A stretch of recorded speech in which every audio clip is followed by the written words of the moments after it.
I was actually at the prior meeting about the Pasadena Humane Society. I just wanted to quickly respond to the notion that they're actually voluntarily complying to the Public Records Act, because we've been trying to get a baseline from them for about a year and a half regarding the mandatory spay and neuter law that was enacted.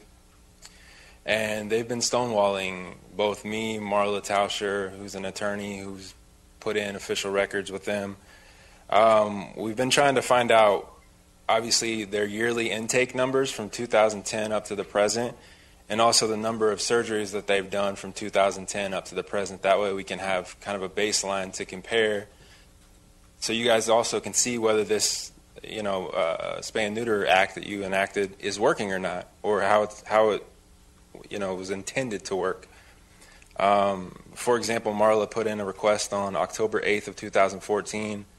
They got back to her on the 17th of 2014, a letter from their attorneys, Hahn and Hahn, which basically said, while our client appreciates your request, the California Public Records Act does not apply to our client.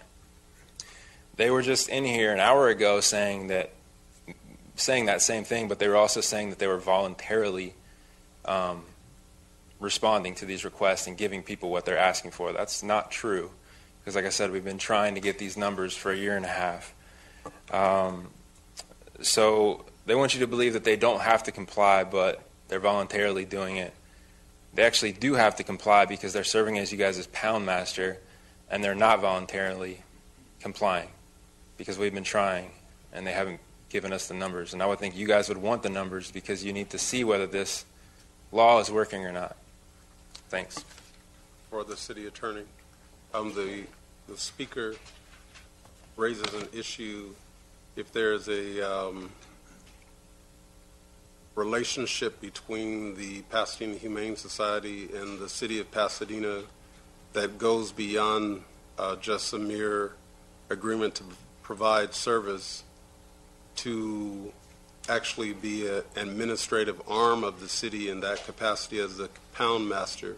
So my question is, have you given any thought to that as it relates to the California Opens Public Records Act and the requests that they have made? We would need to look into that further to determine the extent to which that agency or that organization is subject to it.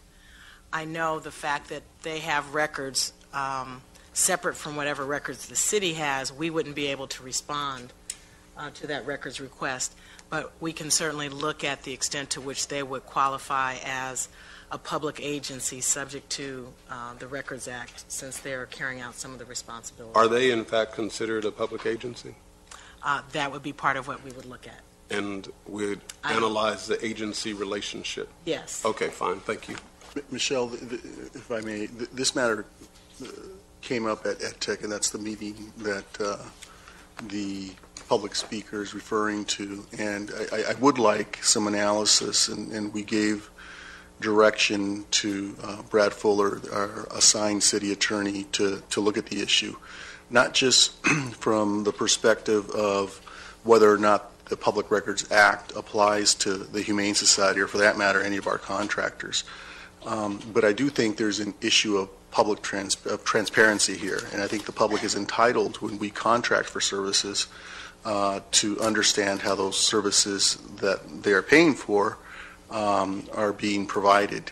And so if we can't, or if the PRA does not apply to a contractor, we should look to see how contractually we can bind them, a contractor, to provide us the records so that the city, when it receives a PRA request, can be responsive and meet its obligation and responsibilities under the law, under the PRA. So I think there's two issues. One, does the PRA apply? If it does, great. If it doesn't, then going forward we should look at contractually binding our contractors so that we can meet our obligation under the law. Okay, and as a general rule, contractors are not subject to the Public Records Act. Right, and that's why I'm taking it that second step to contractually obligate them to help us meet our obligation under the PRA, and ensure that there's full transparency when we contract for services.